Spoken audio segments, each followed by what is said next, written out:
Hello, welcome to the Craft Channel. My name's Corinne Brad, and because we all like to do a bit for the environment, I want to show you today how to make some reusable kitchen towels.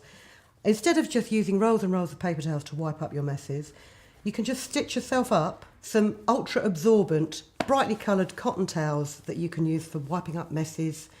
I wouldn't suggest you clean the floor with them unless you use black fabric. But what I've got in the centre of this is some stuff called Zorb.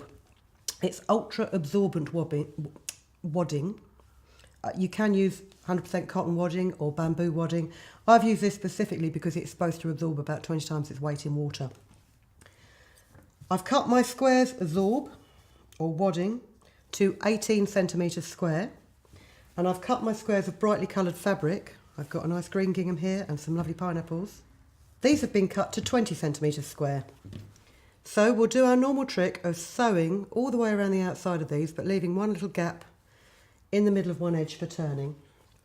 I'll just pin these corners so it doesn't slip out of place.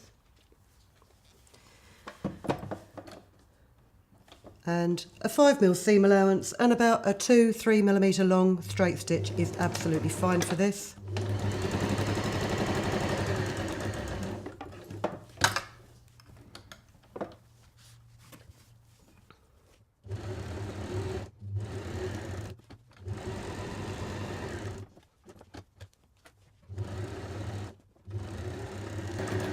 And I'm just going to stop on this corner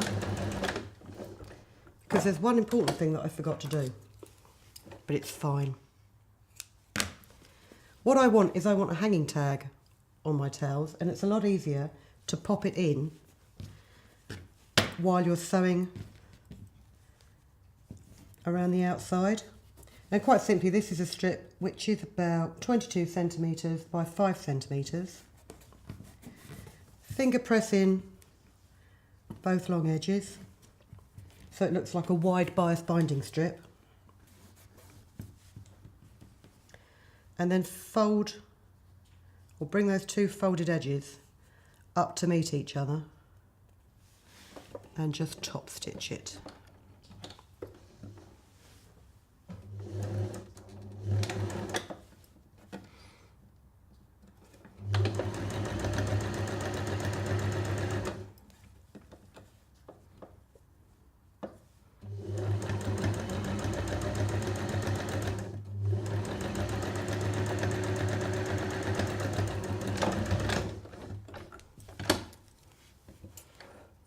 So it gives you a nice sturdy hanging loop.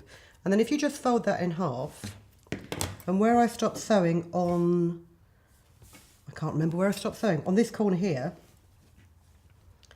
if you just pop the loop inside your bag, like so,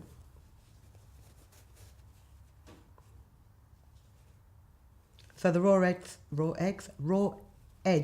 ends are hanging out of it. And then we'll just go over that a couple of times to make sure it's secure. And then carry out on up the side of the bag, but leaving about a 6 or 7 centimetre gap. So now you're thinking, well, that's all very well, but where's the absorbent stuff? What you then want to do is lay this absorbent mat in the middle, and I'm just going to pin it in place at the corners. You need to put your finger inside to pin it at the corners.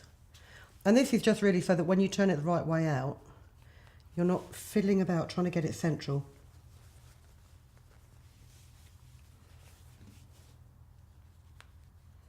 So you just want to pin it through one layer of the fabric.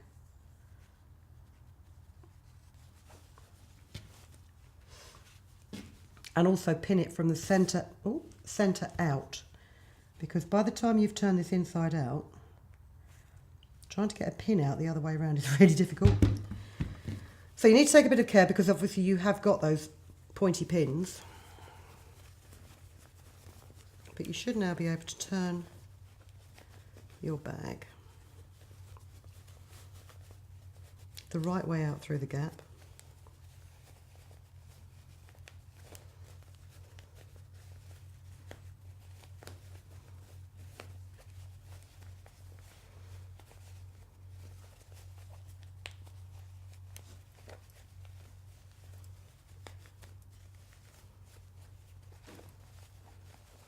Just be mindful of where those pins are because you don't want to stab yourself.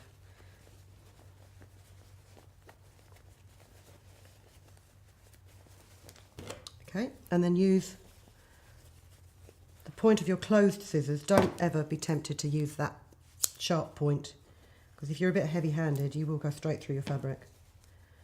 Just poke out your corners.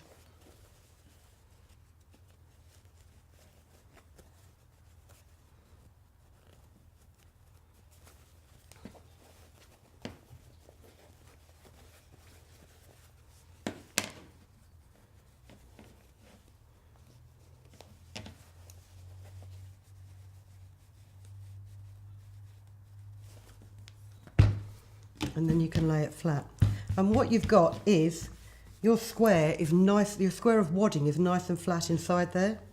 So I'm just going to take these pins out, if I can find where the head of the pin is.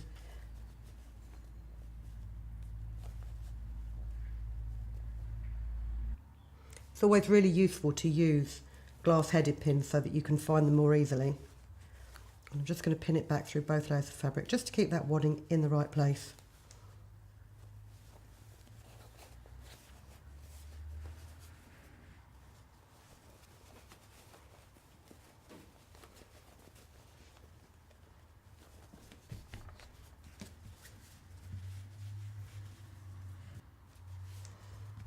Well, somewhere down the line here, I appear to have lost a pin. Nothing up my sleeve. Oh, there it is.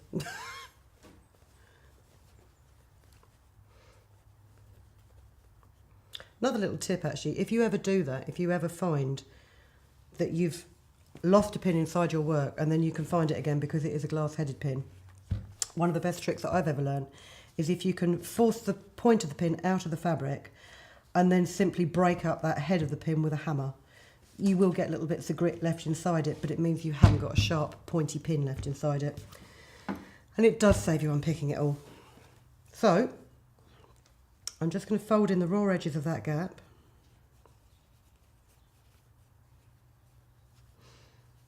And you can either slip stitch them closed, or you can top stitch them closed as you go around the outside of your reusable towel. Threads coming out everywhere here. So let's just go around the outside. Oh, and I'm going to change this to my overcast stitch foot because that's got a really nice 2mm seam guide on that.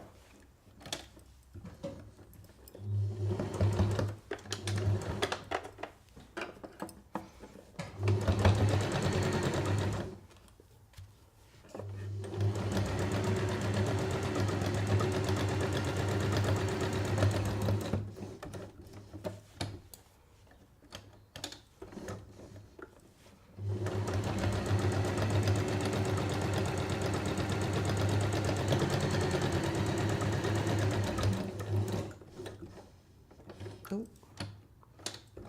Never know where the end of my fabric is.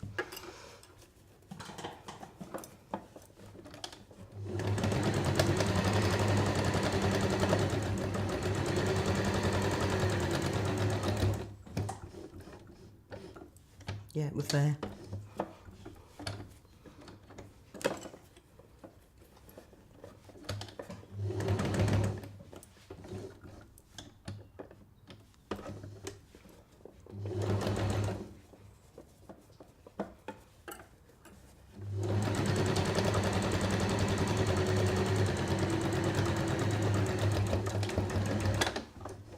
So what that top stitch has done around the edge there is given a nice straight square edge, but it's still not holding your wadding in place. I'm just going to move these pins to the right side of the fabric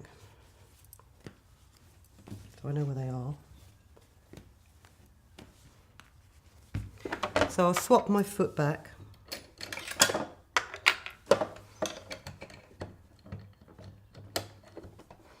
And run a parallel line of stitching around the inside, just using the edge of my foot as a seam guide.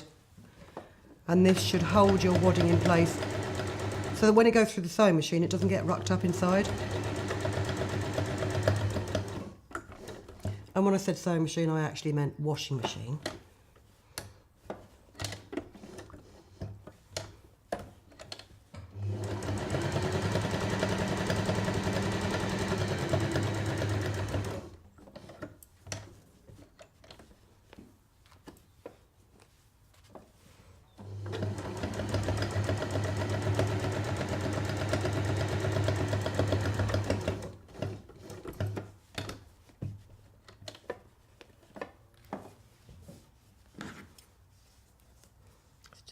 These ends of thread before I finish it off. Otherwise, sometimes if you leave them too long, they will get caught up in your other stitches.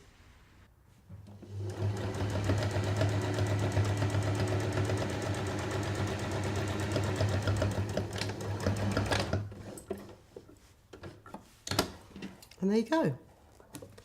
Now these ones I've made here, I've actually done 2 parallel lines of stitching, just for a decorative effect. But it's quite simple. You can hang it up next to your sink, on the back of the kitchen door, and as soon as you get a spill, you can just lay it on there, mop it up, and then they wash in the machine so easily. Nice bright colours for a nice bright kitchen. I hope you enjoyed that. I hope you make some of your own reusable kitchen towels, and we will see you next time. Thanks for watching. If you've been inspired to create, please share your makes with us in the comments section below.